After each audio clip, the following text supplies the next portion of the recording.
Hi everyone. Good to see you. Here I am, here you are. Isn't it lovely to be sharing another live stream together? And now is time for, I'm on the normal top value beer today. Top value, best price, good taste. So I hope everyone is doing well. Obviously, a few things that I wanted to cover on this live stream. I think that the thumbnail might give away some of it. Big hello to Sven. Hey, NASCAR Racing Fan 2003 as well. I don't know how to shorten your name. I shorten everyone's name. I should just call you NASCAR. I don't know why I don't do that. Hi NASCAR. Hi to Sven. Hi everyone who's here. Just first things first. Obviously, I know we did like the last live stream was kind of comically related to Unseen World. We did all the track by track of Unseen World. The album conclusion. We did the podcast in which we talked a bit about Unseen World. We did the video that came out today. I get the feeling that probably, unless you're a diehard Bandmade fan, you might be getting a little bit sick of the Unseen World videos by now. Just to point out that except for when Youth comes out, any music videos, or if I do decide to go back and recover the instrumental song, I've already forgotten what it's called. Other than that, we're pretty much done with Unseen World now. I've got a lot of more things that I'm going to be moving on to, so just call me Moose. Done. Moose. I need to remember that though. So like I say, we'll be covering other Bandmade stuff as well, but I don't want to flog it too much. I don't want to look like I'm just farming for views, because I know that you get them from Bandmade. I was actually, like I said, I was kind of tentative and nervous about going through to doing more album reviews, and so I finally put out the album review for Best Scandal. And look, I know it only got like just over 100 views thus far, but I'm really impressed. I'm really happy with that, because it's over a decade old. It's a band who are not exactly what you'd say, like they're not running around in the sorry, it's Bubbles is messaging me. Scandal are not exactly a band who are like the current in thing. They're like one of those long-standing things where they've amassed fans. So for that review to get over 100 views made me really confident and happy that this is a good thing to move forwards with, doing these album reviews as much as the song reviews. Like I said, I was honestly expecting that to get like 40-50 views maximum, so it's done about 2 or 3 times better than I thought, which is that makes me feel really good. So I am feeling quite buoyed by that, and I'll definitely get some more albums I want to review this coming week, including the new Silent Siren album that I'm going to call Mixed 10th. I know that you're not going to like that, but I'm calling it Mixed 10th because I'm not. If you know why I'm not going to call it what they want me to call it, you know why. But that was a really interesting album. I really been wanting to talk about that album for a while, so I'm looking forward to doing that. And jumping into all those bands, Asian Kung Fu Generation, Polka Dot Stingray, Necry Talkie. Necry Talkie were one who we covered so closely when they first came out, and then they signed to a big label. Immediate like copyright insanity starts ensuing. It's fair enough, they can do that if they want, but a lot of blocking. So it'd be nice to finally talk about them again. Yeah, it's going to be really refreshing, carrying on the Scandal journey, so I can really focus on songs that I want to focus on and things that are interesting to the community. But otherwise, I can just be sharing albums, sharing stuff that I'm really excited to talk about, and listening to a lot more music. So, going through the Silent Siren and Scandal albums is something I've been really looking forward to doing. So I can really get on with that now. So yeah, no, it's just a good feeling all round. I'm feeling really good. I'm really glad that Unseen World came out when it did. Gave us a good chance to jump on that. We are still, like I say, the whole Secret Base weekend. That's still something I want to get around to doing. That recording's a little bit old now, so I might add a little bit more before I post that. Because it's contextually, some of the things I say are already contextually out of date. But also doing a weekend concentrating on Bang Dream, that's going to be a really interesting one as well, because that's one that I've found some old clips of me and James when we were doing our little blog around Japan when we first saw an advert for that. And you can imagine how this went when we saw it. And we were in a shop which was selling adult goods when we saw a poster and it said Bang Dream, and we were like, Bang Dream.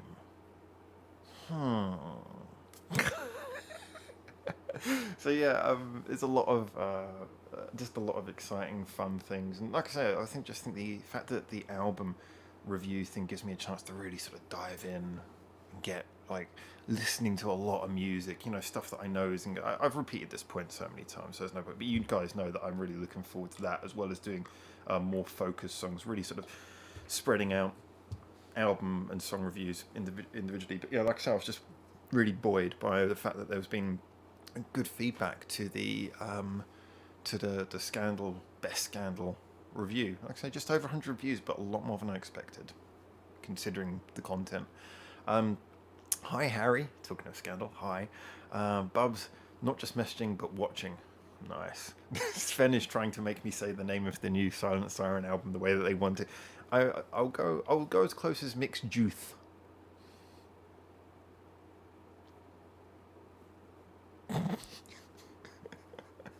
Bubs, hi all viewers, by the way, hi.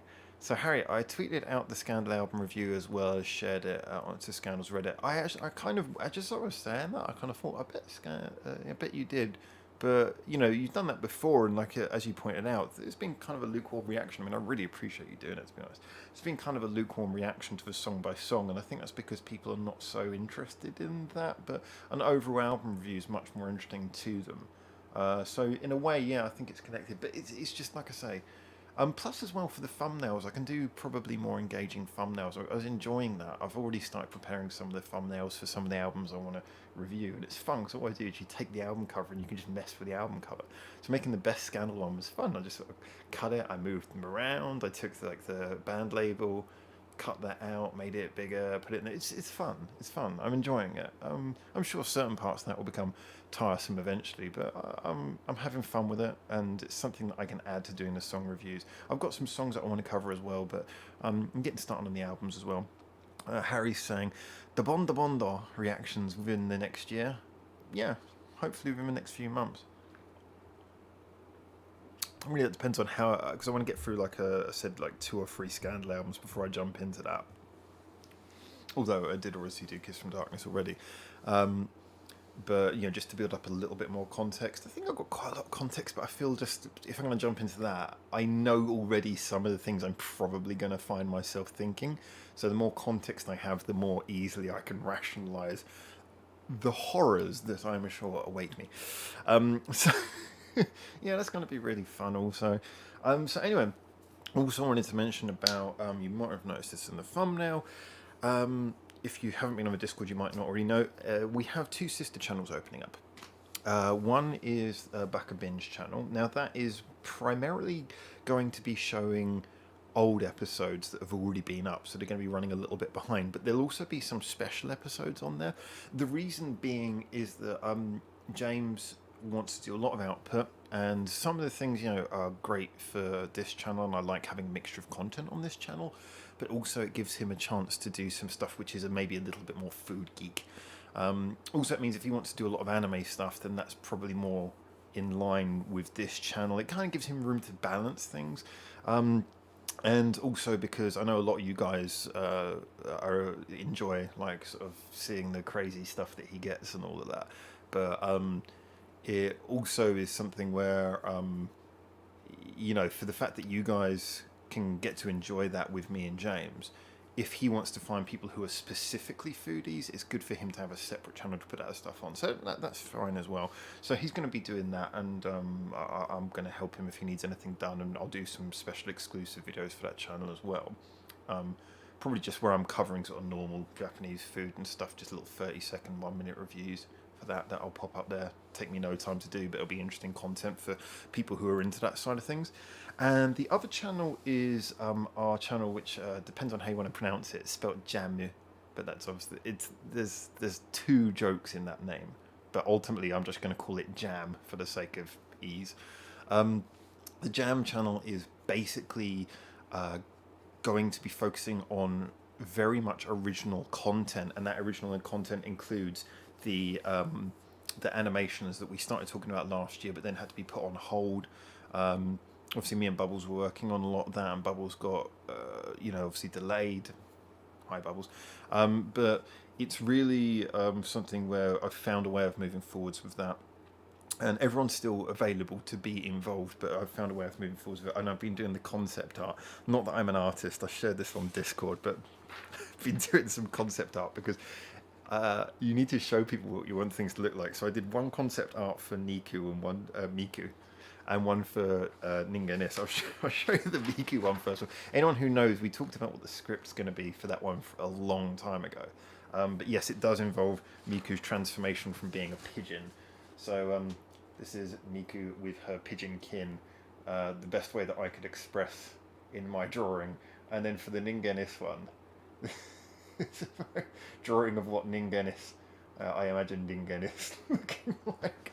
So I needed to do something conceptual that artists could take from. But there's a lot of ideas going into that. We've got voice actors involved as well. And in the future, I'm hoping that other artists, maybe fan artists, can take over. And if I do a storyboard, someone can draw a storyboard up in different artistic styles. Obviously, that will rely on people being quick and efficient. So it will be something where I'll kind of put it out to people. And if someone comes back in time, then we can credit them and do it. But yeah, I'm really looking forward to having fun with that project. I've been wanting to do that for quite a bit over a year now. Ever since I started talking to you guys, and you guys were telling me about all these sort of fun fan stories, theories, the little legends that the bands like to make up. It's really cool we're getting to do that, compiling them and actually make little animations out of them. And obviously because it's non-profit, and we'll put all the necessary proper legal stuff in the video. As a result, it's something where it's not going to get us in any trouble, completely copyright free. So yeah, it's just going to be really fun to do that. So yeah, that's something else which is going on. Let's have a look at some of these comments. So Bub's saying mixed juice, mixed used, Miss Chair. I don't like where the misheard album names can go. Let's call it J-Rock Gin and Juice. Let's not call it that. Let's not. Funk Ohada. Oh, Daz, how you doing, man? How you doing there? Hi, Mr. Howard. Hi, Mr. Daz. Hope you're okay, so hope you're doing well.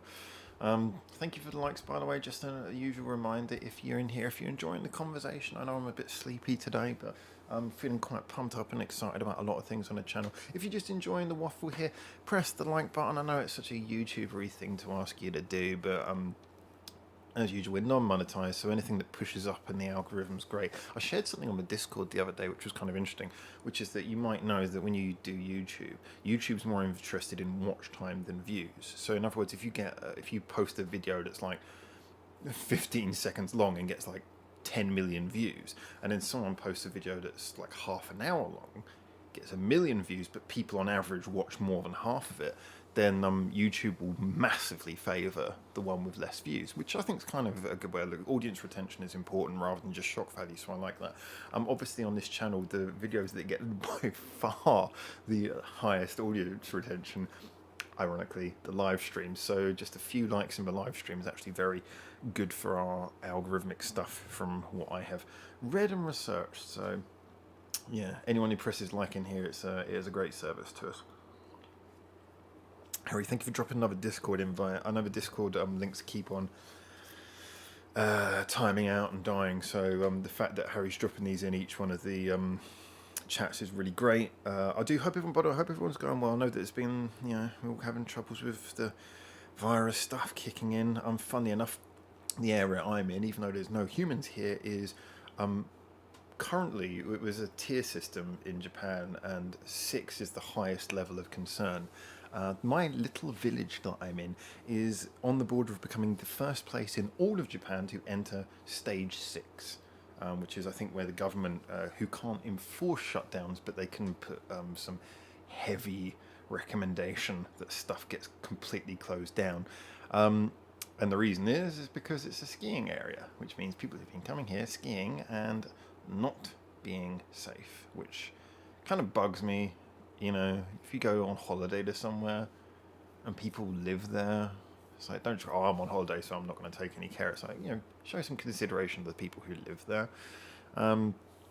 As we said, I mean, I've got like a few Japanese friends who have said to me openly, they don't believe masks do anything. I don't start baffling them with, or well, not baffling, but I don't start arguing with them about the science of it. What I love though is that even if they don't believe masks do anything, they still put the masks on because they just say, well, look, I don't believe it does anything, but it's out of consideration for the fact everyone else is doing it. So it was a little bit gnarly yesterday.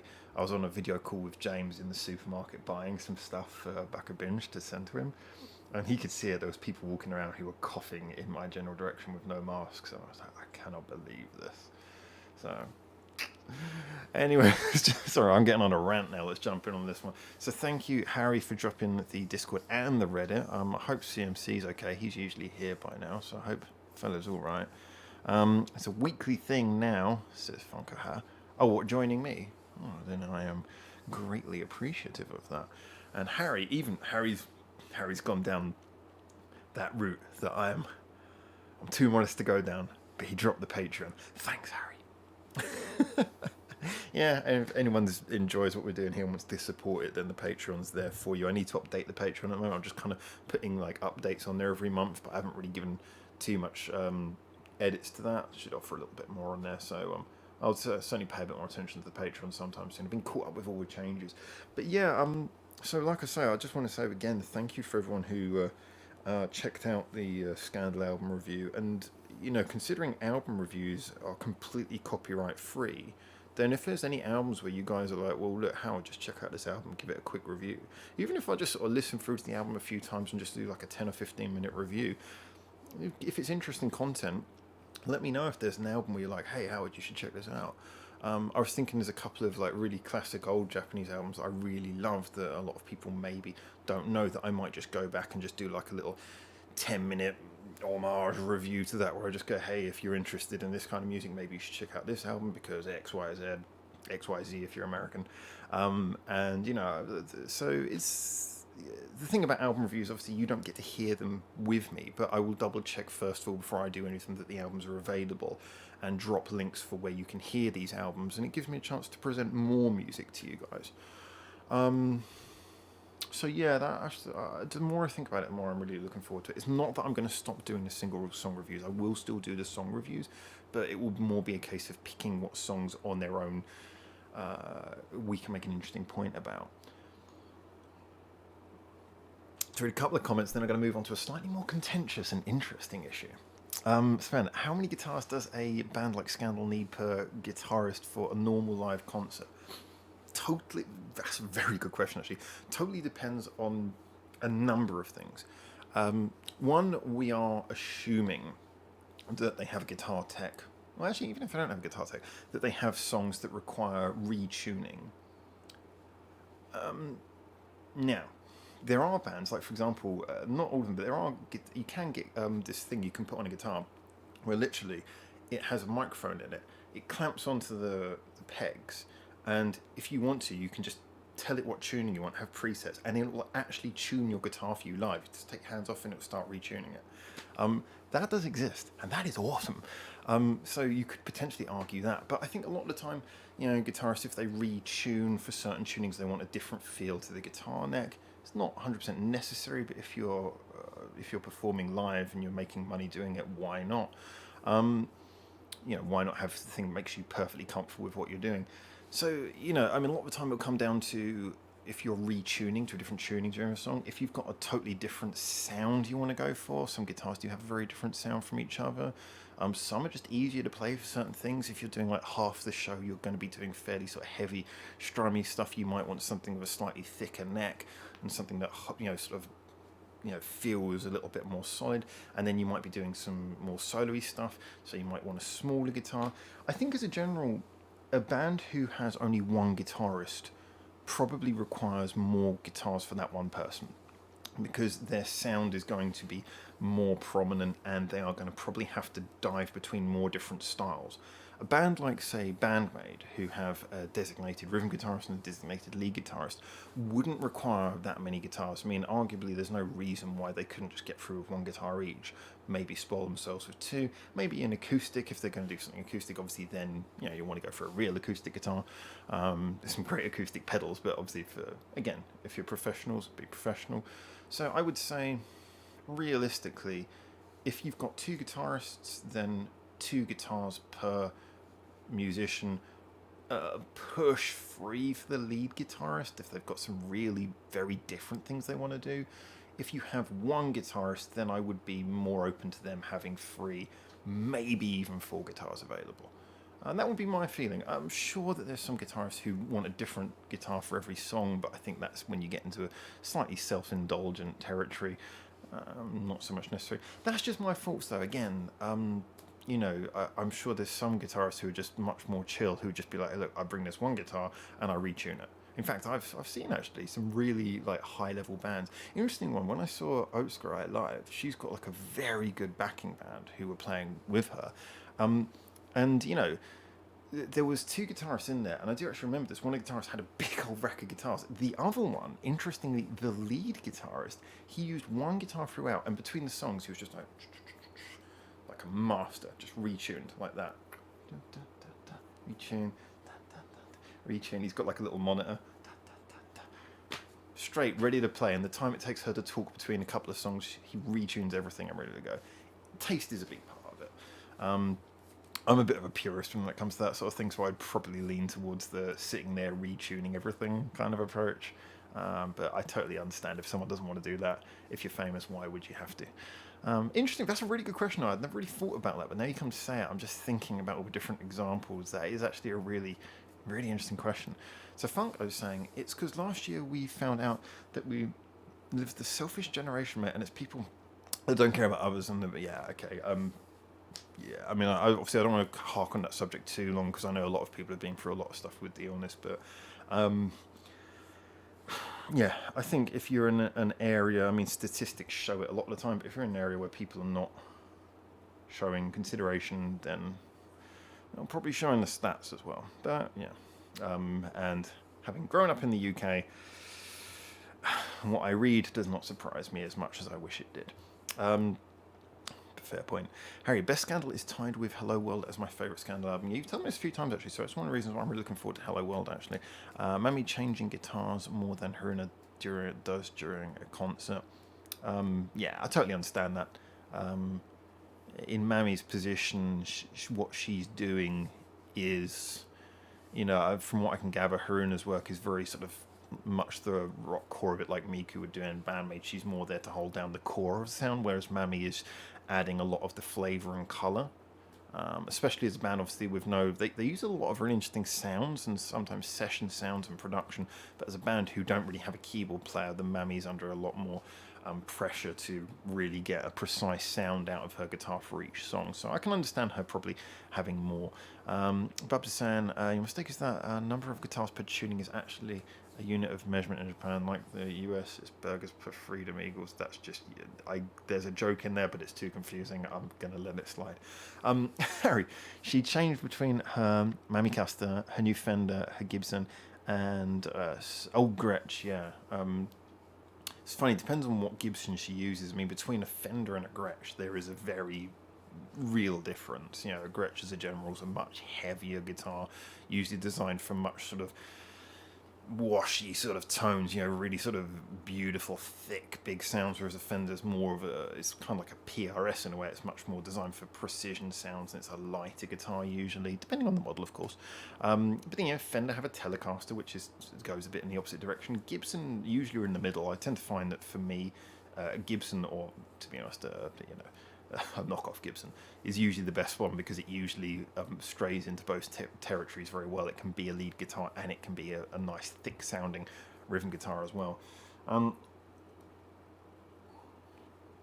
Okay, Bubbles is dropping an inside joke there. Every time I mention Oscar I, he says Oscar Isaac. It's true. I can see where he gets that from. Oscar Isaac. My hero, Oscar Isaac. I don't really know any Oscar Isaac films. I know the guy, but I don't really know anything about his films. Fair enough, though. So yeah, I'm going to jump into the contentious issue as we're about 25 minutes in here, which is obviously I posted the podcast with dear old Mr. Niku, and I was really kind of shocked by a lot of the comments. I had not been aware of a lot of the stuff that you guys were telling me about. Now, it doesn't change anything about my interview with him as far as I'm concerned. I spoke to him from how I knew him, based on what he said, and based on the fact that he wasn't particularly proud or happy with his older material, and that he clearly was trying to turn a page. But my interview's fine in that I'm happy that we had our differences of opinions, our agreements of opinions, but we had a really great conversation based on what that discussion was. But I was really like, wow, some of the stuff you guys were telling me, I did not know anything about this. So it made for interesting reading material for me. However, like I said, I just want to say thank you for everyone who sat down and watched through that, and whether you came out of that liking him or disliking him, the fact that many of you tried to give him a chance was much appreciated. I know it's very difficult to listen to someone if they've already pissed you off. It's hard to sit down and listen to them because it's kind of like, unless they're actually doing something that fundamentally corrects for what had happened previously. And obviously our conversation wasn't about correcting for ills. It was about, moving forward. So I can understand how for a lot of people it would have been a bit of a nasty one to swallow. Just so you guys know, I had no idea about any of that stuff, and like I say, for me it doesn't change the conversation, but however, if I'd known about that, I would have probably spent a bit of time at the beginning of the conversation giving him platform to speak about that, because I'm aware that obviously for a lot of fans that would be something that they would want to have spoken about before moving on. So I totally appreciate, and like I say, if I would have been aware of that, I would have asked him more questions about that at the beginning. But I don't think that undoes the quality of the conversation. It was a good conversation. It was really interesting for me. But like I said, I totally understand why for a lot of people, they couldn't really get into it because he didn't, I didn't give him a chance to clarify that potential qualm first. But again, thank you everyone for the fact that you were so, and there were some really lovely comments on there where people sort of said, well, I don't like this, but and we managed to stay above 50% likes, which a lot of people disliked that video, which I felt kind of sad about. I understand, but when people dislike things, I like them to say why. And no one really said that there was something about the video they didn't like. Maybe they just didn't like his style, but so I was a bit sad that there were so many dislikes that didn't seem to have anything backing them up, but still, nonetheless, I appreciate how many people went in there and gave it a chance. There was some really good view figures for that, so thank you to you guys. And like I said, I hope that within context, everyone gives him a chance to turn a page. Like I said, I have no comment on that because I didn't see the material that caused offence, but I hope that anyone who was offended by that, you don't have to watch this stuff. You don't have to be give him a chance if you don't want to. But I hope that people, if you can, I hope you do, because he does seem to have noticed that he pissed people off. Anyway, let's move on from that one. Sven's just left a fairly long comment, so I need to dive into this one. The singer who plays guitar and the lead guitarist from Asian Kung Fu generation are always around 3 guitars per concert. They have probably 1 guitar as a backup as well. Yeah, backup guitar makes sense. That's just basically physically having a backup. Again, if you've got the money, why not? You're not intending to play it, but it's there in case you need to. I think 3 guitars per member per concert is fairly normal. Um, Rarely is it particularly justified, but again, depends on the band. You know, there's a lot of contributing factors. And as I say, if you've got the funds, I mean, guitars are expensive things, but compared to the cost of running an operation of touring and gigging, guitars actually a relatively small expense. So, and they should in theory last if properly maintained. So, you know, I'm. Although I personally, like I say, take a purist approach, if someone's going to turn up with like 5 guitars in the rack, I'm not going to say, I'll just be like, oh, don't know why you need that many, but cool. If you can justify it, you can justify it. Main thing is, as long as they can change guitars quickly. I don't want to wait between songs while they go, but they don't. They know which guitar for which song.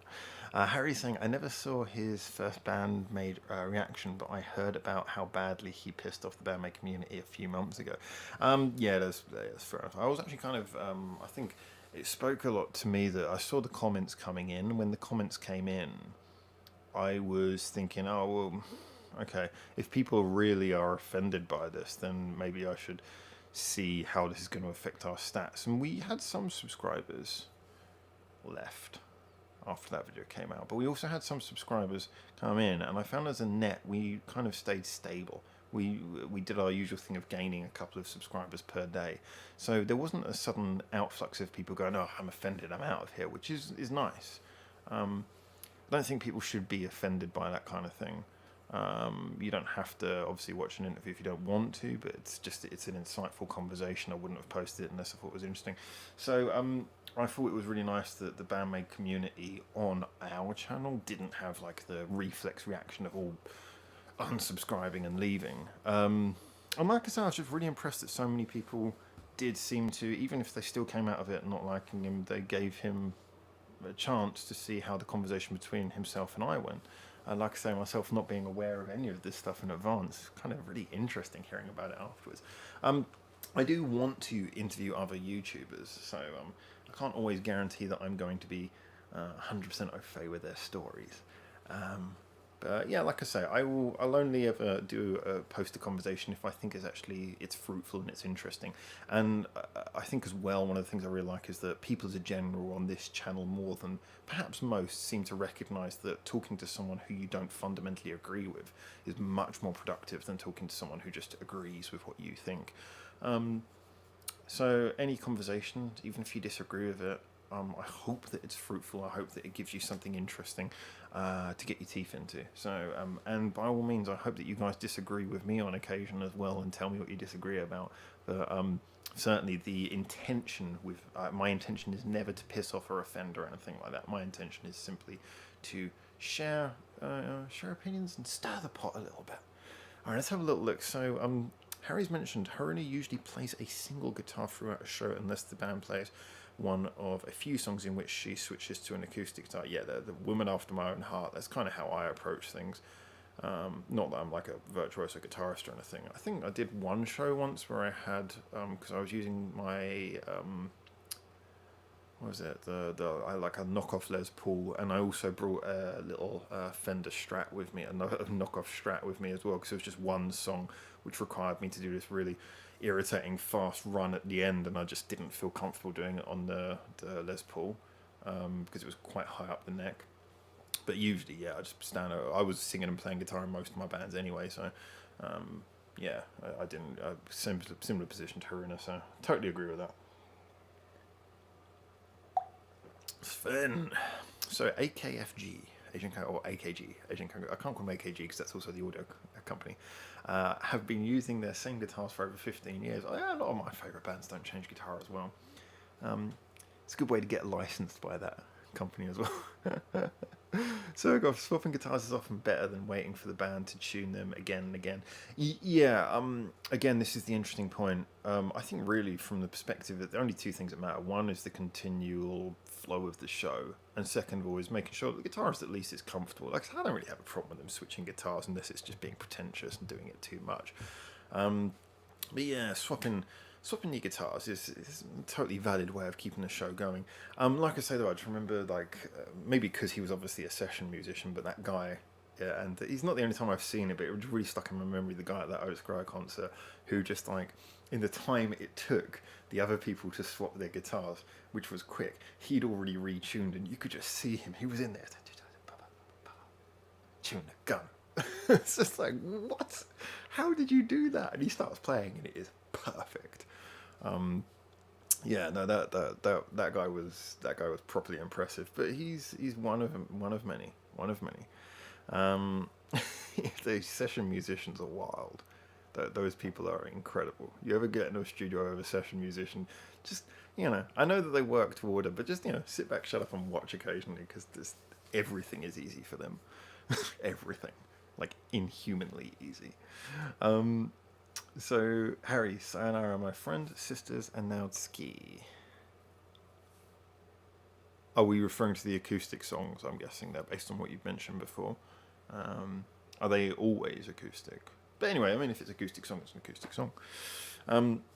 Fair. Sven, I heard that Gibson guitars don't stay in tune very well. It's a difficult thing. My guitars have always been their Epiphones, but Epiphones basically are on paper the same as a Gibson. The differences are very slight. My Epiphone stayed in tune a million times better than any of the sort of lead guitars. Like the Fendery ones, like Stratocasters, they're horrible. They're just like, they won't stay in tune for anything. Will you? That thing never stays in tune.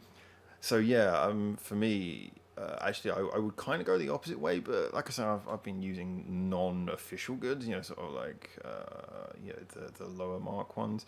Actually, the only thing I owned that was actually, because the SG I had a beautiful SG, and it was really weird. It was actually half Epiphone, half Gibson, and that was bought brand new. And I heard that this was apparently something that was being done for a short while. I bought that in the UK when I was younger. And it was a red SG. And yeah, the neck was Gibson and the body was Epiphone. So you had like the Epiphone pickups with the Epiphone stickers and everything. And the Epiphone body. And then the neck was made by Gibson. And I'm not sure exactly what instigated this. Maybe someone who's more of a guitar person will know. Because I know that Gibson and Epiphones actually... I think it's changed of recent, but they actually were quite separate entities. But maybe there was some sort of agreement or thing done between them just for like some peace thing. But anyway, so I ended up buying it for very good value considering it had a Gibson neck, and that thing never went out of tune, like ever. Gibson neck just never went out of tune. Yeah, that was an awesome guitar. That again, maybe someone with like a more expensive guitar than I've ever owned could probably say by comparison that actually that Gibson wasn't as good as what they're using. So I might be wrong, but I find it doubtful as a stereotype unless you are working with like really expensive stuff. And if you're working with really expensive stuff, then you've probably got a guitar tech who can keep it in tune for you. I'm probably I'm pretty biased towards Gibson. I just like Gibson's guitars as a general more anyway, so maybe I've got a bit of bias. Bubs, our most controversial moment has happened. I just changed my light bulb in the bathroom. I used a bulb I bought months ago. Yes, folks, I adulted. I get the feeling that you're trying to post the most random stuff you can. Congratulations. It's just so weird. Harry, Ruben plays acoustic on those songs while Mammy and Tommy remain using electric. Oh, that's nice. I actually, we often talk about acoustic and electric songs, but I do like a song that has acoustic and electric. That's always cool. It's kind of like having a keyboard in the band. It's like you suddenly feel like you've got an extra instrumentalist when you do that, because it adds two completely different sounds. So yeah, actually, a band who can do acoustic and electric, there's not enough songs like that. Good on Scandal. Good on Scandal. Now I've got more beer in this can. I do. I'm drinking very slowly today. That is not how you pour a beer. I didn't know there was that much left in there. Just foam flying through the sky. Let's try and balance that out a bit. You can tell I'm tired. I'm making a pig's ear of this. Even after time to correct, it still looks incredibly Japanese. That's it, I was just saying it's authentic Japanese beer.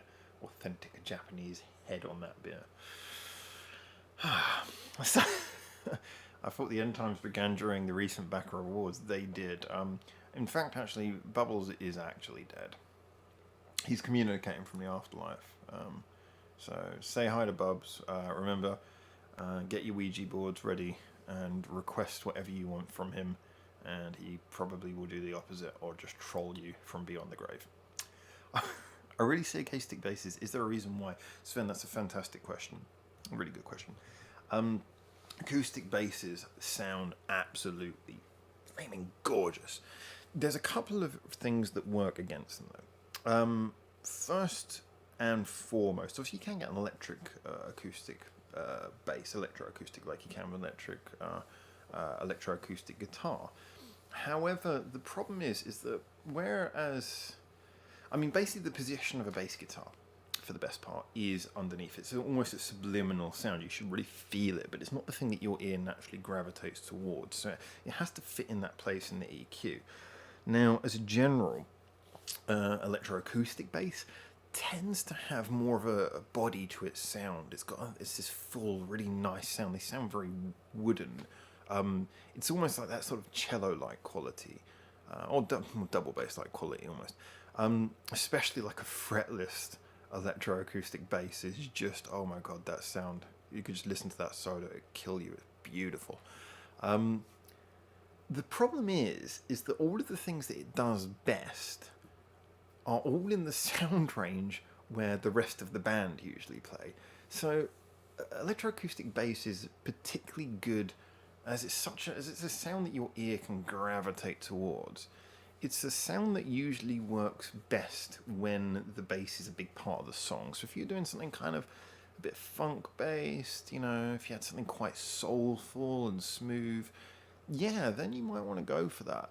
But if you were using it in something more like a more contemporary band, like a rock band or a pop song, then really the only sounds that have got room to come through are the bassier sounds, in which case you might as well go for an electric bass, because that's what it does.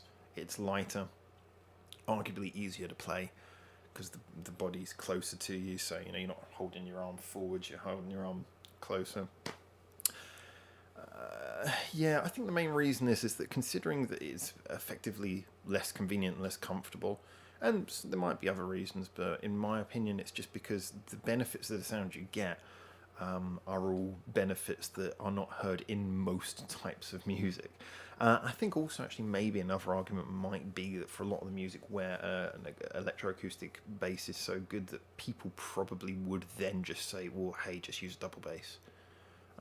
I remember like the band Bare Naked Ladies, who always had like a massive range of sounds, but they liked occasionally to go for that kind of minimalist, funky stuff, you know, really interesting, intricate little sounds. They used a double bass and a lot of that. And then they switched over when doing it live to using an electroacoustic bass a lot of the time, just because it was more easy to travel around with. But I was very fascinated. They are the one band who I can really say they would very regularly go between electric bass, double bass, and electroacoustic bass. And I think the electroacoustic bass most of the time was just being used as a live version of the double bass. So yeah, I think it's probably that. It's just probably that it exists in a weird middle ground, where it doesn't really stand out as being predominantly the best in anything. But yeah, I love them. Man, if I could just have one, I would die to just have one here and just sit and play that. It's beautiful. I love playing my bass anyway, but having an electroacoustic, a fretless electroacoustic, that is a good feeling. But yeah, good question. Very good question. I hope that rambling answer gave some clarity. If there's any sort of like career bassists in here who want to add something a little bit more to the point, feel free to. One of my friends, actually, by the way, I'll just quickly point, one of my friends is in like an acoustic band, and he uses an electric acoustic bass, but not all the time. Depends on the song. So yeah, it's an opinion one. So Bubs is saying, yeah, I'm just being consistent. I'm hooking up to all of your guys from my new resting place. It's warm here for some reason. Hey CMC, welcome in, sir. So you've noticed where Bubs is. So just to make clear, I mean, often bands have songs in different tunings, drop D and such, and they use separate guitars for different tunings. Not that their guitars go out of tune all the time. Oh, I see what you mean. That's fair enough. Yeah, I think bands who do like drop D and especially like drop C tuning, you know, like those really heavy bands, there is actually good reason for them doing that because that really puts a lot of stress on the guitar. Some guitars are designed for that, but as a general, most guitars are not designed to go that low. It puts a lot of stress on the neck and it can cause them to go out of tune much more often than a normally tuned guitar. So yeah, heavy metal bands who want to do drop D stuff, I totally sympathise with having one guitar in drop D, one in normal tuning. I would not want to be the person who has to go between those two tunings because that really is where the majority of weight and stress on the neck comes in, and therefore it'll knock the rest of the strings out of tune probably quite easily as well because you're just taking that biggest, thickest bass string and you're pulling it 2 semitones down, 2 semitones up, and if you go and drop C tunings, then you're really stressing the neck. So that actually is a very good reason. But like I say, people who have different guitars and different tunings, I sympathise with that in any context. Like maybe an open tuned guitar as well.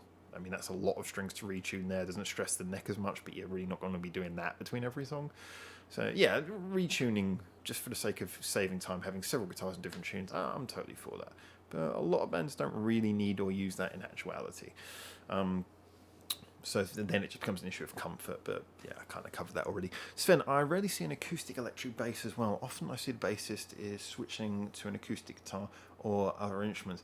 Yeah, I've seen this thing where they'll switch to both using acoustic guitar. I don't really like that very much. I think it's kind of a dull thing to do. It's like an electric acoustic bass is such a nice thing, and if you want to keep a thin sound, if you want to sort of just remove the bass and keep it light, I remember actually I always use such a weird example to use, but they are a good example. It was the Offspring who did some acoustic stuff, and the bassist just got a ukulele, got a bass ukulele, but it was a ukulele because they obviously they wanted to lift up the sound. They didn't want to keep the sound. They wanted to have a slightly more light and airy sound to the acoustic version they were doing. So they switched over to using a ukulele, but just everyone gets on an acoustic guitar kind of kills the point of having acoustic, which is that everything sounds nice and detailed. And you've got two people jamming the same thing. So, no.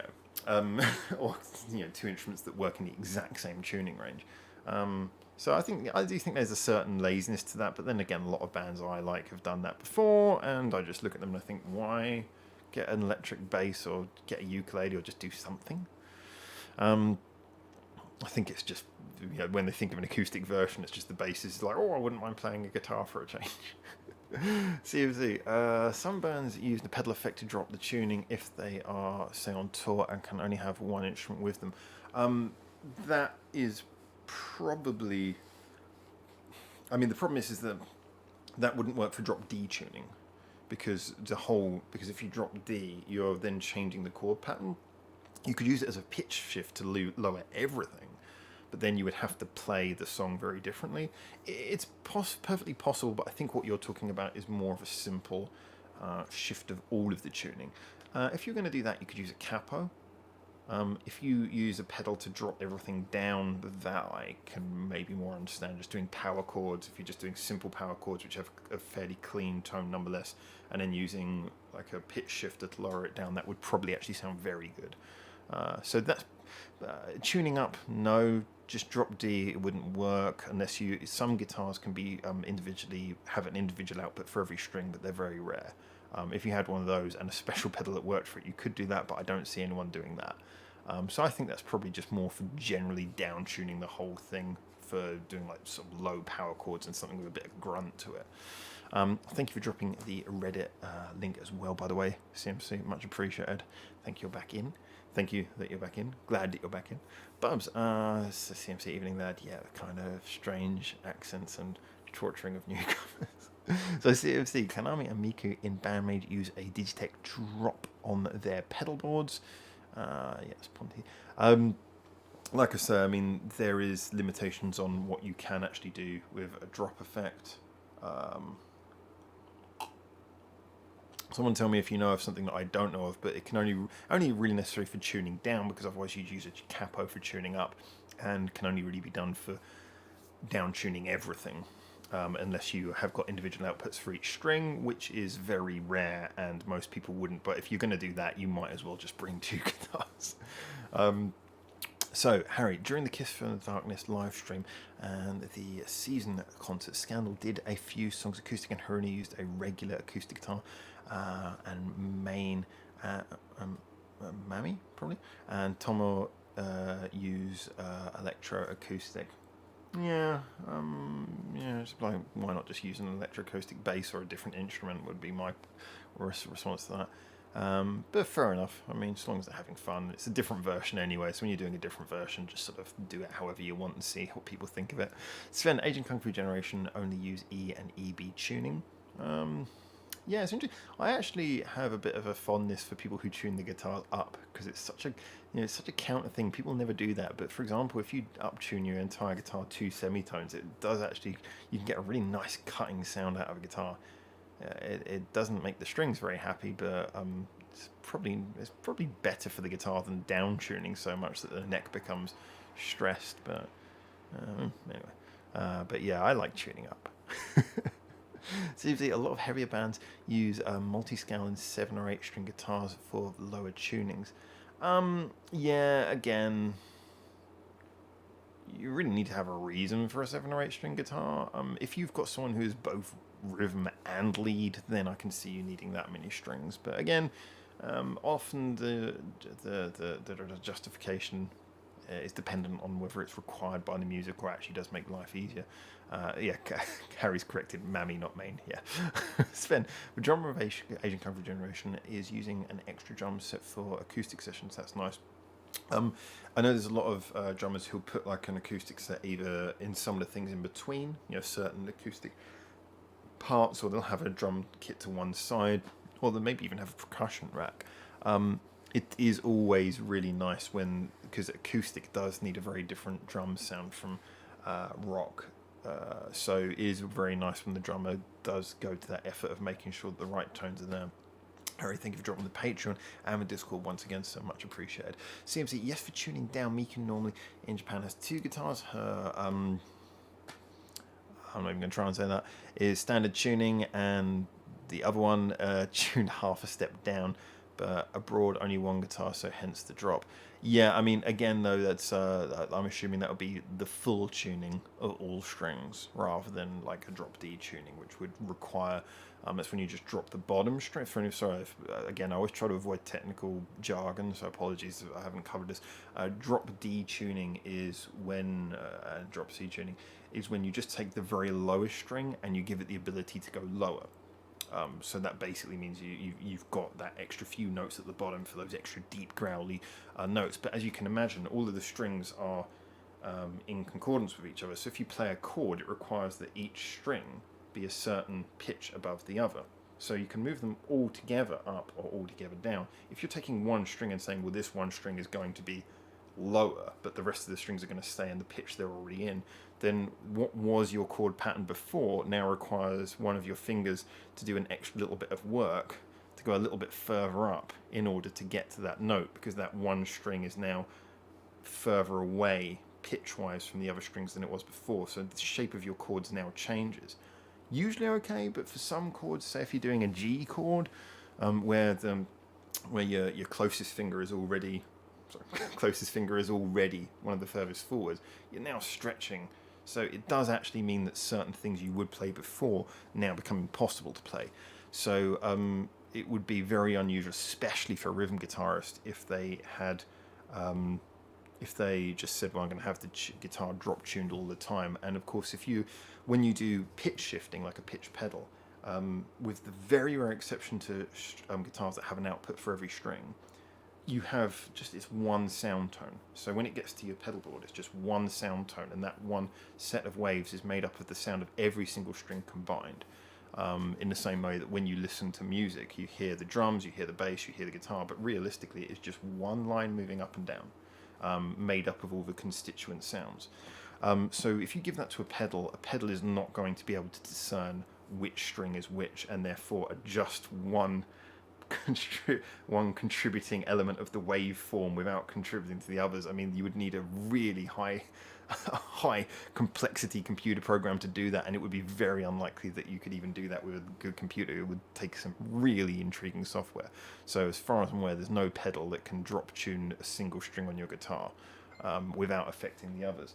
So yeah, that's the explanation behind that. Oh my god. I've got, sorry, I'm just checking. I've got a bunch of messages coming in that I wasn't even aware of. Wonderful. They're all things I can deal with later. So yeah, sorry, before I start getting into all that guitar waffle, I thought it'd be better if I actually told you what the hell I was waffling on about. So I hope that makes a little bit more sense. But yeah, interesting points, CMC. I can completely understand again. It makes valid sense to me. If you've got the money and if you're in a band, treat yourself to a couple of different guitars so you don't have to retune between each song. Makes sense. That guy I was talking about who was retuning in the background of the show, I'm sure that to him it's just because that one guitar he loves playing a guitar. Maybe it's just a guitar that he's really comfortable with, and if he can retune that quickly and that accurately between songs, then for him it would make more sense just to stick with a guitar that he finds naturally comfortable. So could be a really expensive guitar which he as a backing musician cannot afford two of. And therefore he'd rather stick with that one expensive guitar than have multiple retuned guitars. Plenty of reasons why. Or maybe you just like showing off. Rena used Cajon for Scandal's acoustic songs. Again, yeah, Cajon's a really good choice.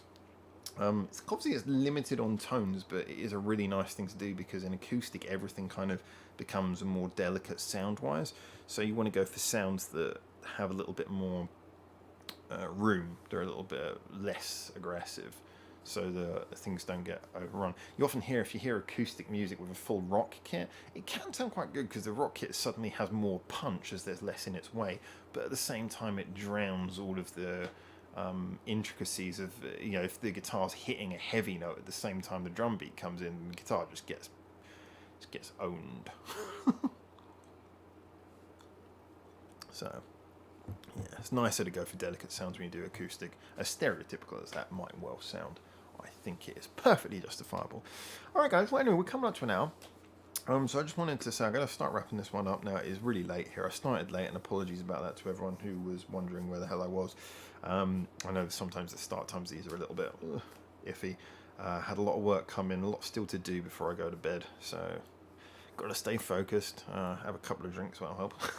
But I just want to say, really enjoyed the conversation. I want to say again a big thank you to everyone for the patience, understanding, and fairness that you gave when I posted that podcast, with me not being aware of a lot of people having a negative aversion to what you've done before. And like I say, I really appreciate if anyone's willing to give the fella a chance, because like I say, from what I know, he seems to certainly want to take things in a much more don't want to speak on his behalf, but in a much more informed direction, a much less gimmicky direction, perhaps, if what you guys have told me is the case, which I'm sure it is. So thank you for that. A big thank you for everyone for going through all of the Unseen World videos I was doing. I know there's been a lot of them. Obviously, we'll keep on anything Bandmade that comes up, as always. It's a big pride of ours. We are still going to do the Bandmade Top 25, which means I'll be doing that live stream listen through as soon as I can find the time for an 8-hour live stream. But we'll start moving into other things as well now, so don't worry, the variation's coming back, and just in case you were a non-Bandmade fan getting a bit sick of all the Bandmade videos, there'll be a bit more variation from this week coming. Obviously, thank you for everyone supporting the Scandal album review. We'll be doing more album reviews, which is going to really be fun, so I can jump into doing more different songs, really covering a lot of ground, as well as the individual song reviews. I'm really looking forward to that. So many albums I really want to listen to that before I perhaps couldn't have done. It's very freeing. There's more content coming up. Please, if you're the content on Jam won't appear yet, but if you are interested in the original content that we are going to be coming up with, it's going to be coming up in the next couple of months. Please do subscribe to the sister channel Jam as well. Backup Binge will be coming as well, but we'll let you know about when that's going to get its own separate channel. And just a massive thank you. I'm feeling really happy, energetic, and ready to go with year 3. Also, as always, if there's anyone you guys want me to put forward for the podcast, anyone you want me to contact, let me know. I've contacted a few people based on your wondrous advice, but let me know if there's someone who you think maybe would be interested to come on the show, who'd be a good person for an interview. And thank you, just as always, for being a community who loves good exchanges of opinions and ideas. That's what I love about doing this, and you guys never disappoint, so thank you so much. Let's just read through the last few comments. Sven, good vocal harmonies are great during acoustic songs. Totally agreed, because when everything goes down to strings and acoustic-y sounds, a good smooth vocal harmony stands out like anything. Totally agreed. Airline Secret, I'm still angry. Smiley faces. Busted. Oh man. Oh no, you are airline ticket. I get it. Okay. No, secret poll. 2.2 to 4 hour live streams back to back days. Maybe Harry. I'm a bit of a sucker for the exhibitionist approach. I think as well, maybe there would be some mad diehard Bandmade fans who'd really get into it, who'd maybe sit back and rewatch the whole thing. If I can get a good internet, which I seem to have here at the moment, then yeah, I'll try for doing all of them. Why not? I've already listened through all of them and given them scores anyway. This is just me doing my confirmation listen. CMC Baka says he is happy. Should sue his face then. Nice, thanks. Oh my god, that was more aggressive than I expected from my resident troll. Although he did just drop the Reddit link, so I guess, punch with one hand, shake hands with the other. Might be easier to pull off. So bye bye, have a great week. Thanks. Just thank you to you all guys. Mexicali Weeb, another small channel you can benefit from. Already contacted him. He seems, I mean, I haven't watched much of his stuff, but actually seems like a proper decent guy. Seems like exactly the sort of person who I'd really enjoy working with. So I dropped him a message, and hopefully he can bring some of his sunny, joyous vibes to a conversation with yours truly as well. But anyway, there you go. Thank you so much everyone for tuning in. Really appreciate it. If you've got any questions about any of the upcoming content, please let me know. If you didn't already, feel free to watch back to the beginning of this video in case there's any announcements or things we missed. A big thank you to everyone following what we've done. You have a lovely morning, afternoon, lunchtime, evening, night, whatever it is for you. Just have a wonderful day. Thank you so much for tuning in, and for now, ciao ciao.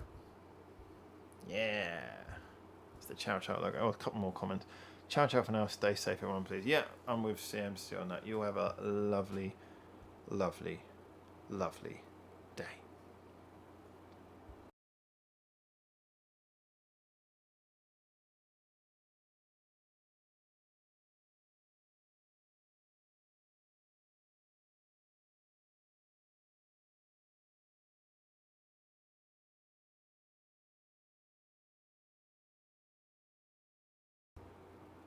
Da da da dum da da da da dum da da da da dum dum.